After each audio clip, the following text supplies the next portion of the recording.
Ik neem jullie mee naar Lars Mytting. Je kent hem vast allemaal van De Man uit Hout en de Vlambekken, maar hij heeft een nieuwe roman, De Zusterklokken. Weer krijgt dit boek alleen maar over recensies. Het gaat over Astrid Hekne. Ze groeit op in Noorwegen in het jaar 1880. Droomt ze van een leven dat uit meer bestaat dan alleen kinderen krijgen, trouwen, het land bewerken als ze bij neervalt. En Lars Mytting omschrijft haar leven op zeer schitterende en gedetailleerde wijze. En tegelijkertijd leer je over de legende van de Zusterklokken. En daar ga ik Lars Mytting nu vragen over stellen. Can you tell our viewers where the Zusterklokken is about? What's the story? Well, the story is about two church bells that were forged in memory of two sisters.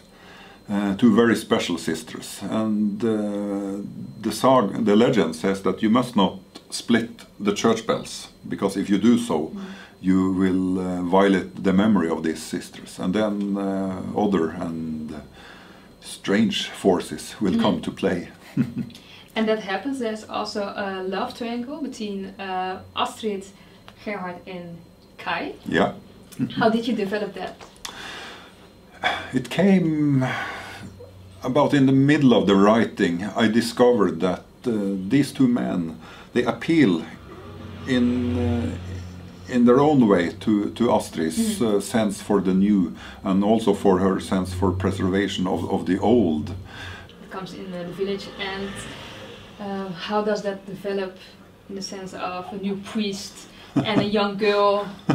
Well, their relation is quite amusing and funny in the beginning, really, because he is rather helpless when it comes to this new community, where he doesn't understand the social codes at all. He doesn't even understand their dialect, and he is a really stressed person because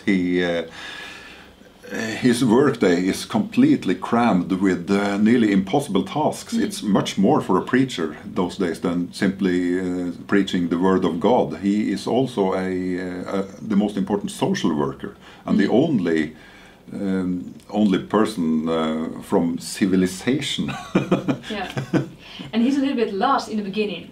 Completely lost, and in the beginning he's quite shocked by that, because she doesn't respect his authority that he's been floating on in the rest of his life. But he gradually he discovers that to manage this job and to do it the way he wants, he needs someone to tell him in straight words how the world really works and how things are put together. And Astrid is that person. She knows all. Yes, she knows both the social codes in the community, but she also knows the people and their habits. So she's the guide light for him into mastering this job. Because it's a coincidence that there's a character named Clara Mytting in the novel with the same last name as yours.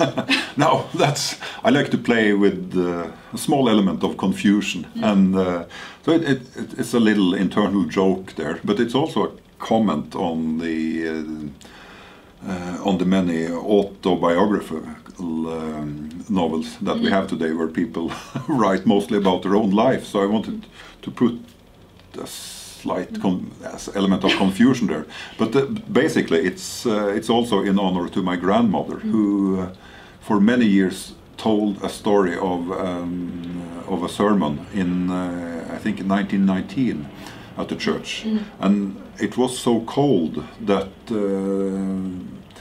when they were singing, the teeth were shaking, so no one could understand what psalm they sung, and the preacher never managed to finish. He kept going on, and people were so cold that they almost froze to death in there. Just like in the novel. Just like in the novel.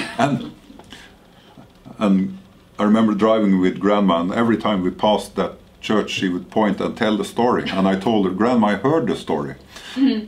Yes, but it's a good story, she said. And now every time I pass the church, I tell the story, and my daughters say, "Dad, we heard the story." Now you have it in your books, so everybody knows the story. Yes, yes.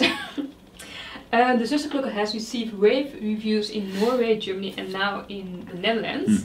Your readers can hardly wait for part 2 of the trilogy. Can you tell us more about that? Well, it's. I will continue into the new century, and I will continue with the obsession that is left in the first book, because there's a lot of unfinished strands and hints to what may be explored in the next book.